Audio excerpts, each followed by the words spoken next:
கிறிஸ்துவுக்குள் அன்பான கர்த்தருடைய பிள்ளைகளே, இன்றைய வேத வசனமும் ஜெபமும் மத்தேயு எழுதின சுவிசேஷம் 11ஆம் அதிகாரம் 6ஆம் வசனம். இயேசு சொல்லுகிறார், என்னிடத்தில் இடறல் அடையாதிருக்கிறவன் எவனோ அவன் பாக்கியவான்.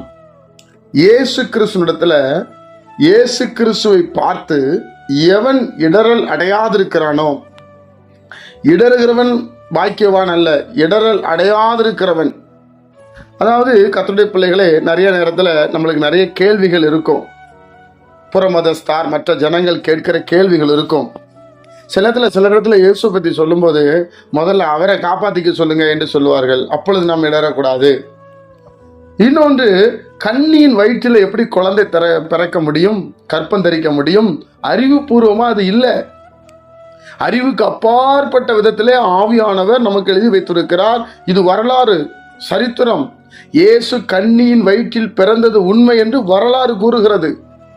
கர்த்தருடைய பிள்ளைகளே, அப்போ மனைவி பரிசுத்த ஆவியில கர்ப்பம் தரித்ததை கணவனாய் வரப்போகிறவர் ஏற்றுக்கொள்ளவில்லை. அது நியாயமான காரியம்தான். ஆனா கணவனிடத்துல போய் தேவ தூதர்கள் சொல்லுகிறார்கள், நீ ஏற்றுக்கொள்ள ஐயப்படாதே என்று சொல்லி. அப்பொழுது அவளை ஏற்றுக்கொள்ளுகிறார். கர்த்தருடைய பிள்ளைகளை, இப்படி சில காரியங்கள், இடறல் காரியம். தண்ணீர் மேல இயேசு நடந்து வந்தார். அப்பொழுது அவர்கள் என்ன சொன்னார்கள்? ஆவேசம் என்று சொன்னார்களே தவிர இவர் தண்ணீரை உண்டாக்கினவர் அல்லவா என்று பார்க்கவில்லை. இடறல்கள். அதுபோல மரித்தவனை எழுப்பும் பொழுது அவங்க ஏராளமான காரியத்தை சொன்னார்கள்.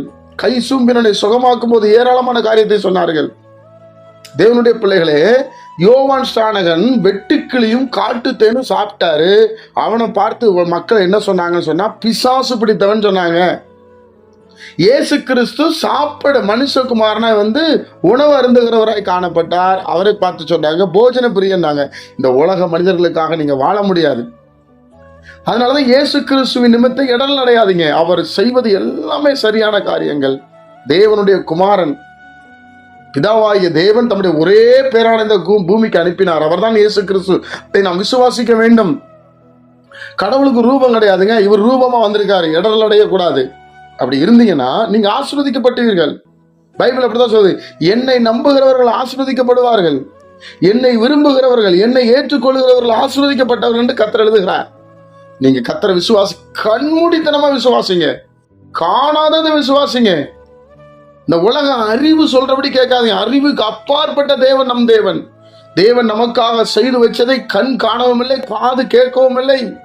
தேவனுடைய பிள்ளைகளை, இருதயத்துல கூட அந்த எண்ணம் வந்திருக்காதுங்க. ஆண்டவர் நமக்கு வைத்திருக்கிற அவ்வளவு நன்மை வைத்திருக்கிறார். அதனால இயேசுவின் நமத்தை இடரடையாதீங்க. ஜெபிப்போமா? பிதாவே, உடைய குமாரன் இயேசுவின் நாமத்தில் வருகிறோம். நீர்தான் ஜீவனுள்ள தேவனுடைய குமாரனாய் கிறிஸ்து என்று விசுவாசிக்கிறோம்.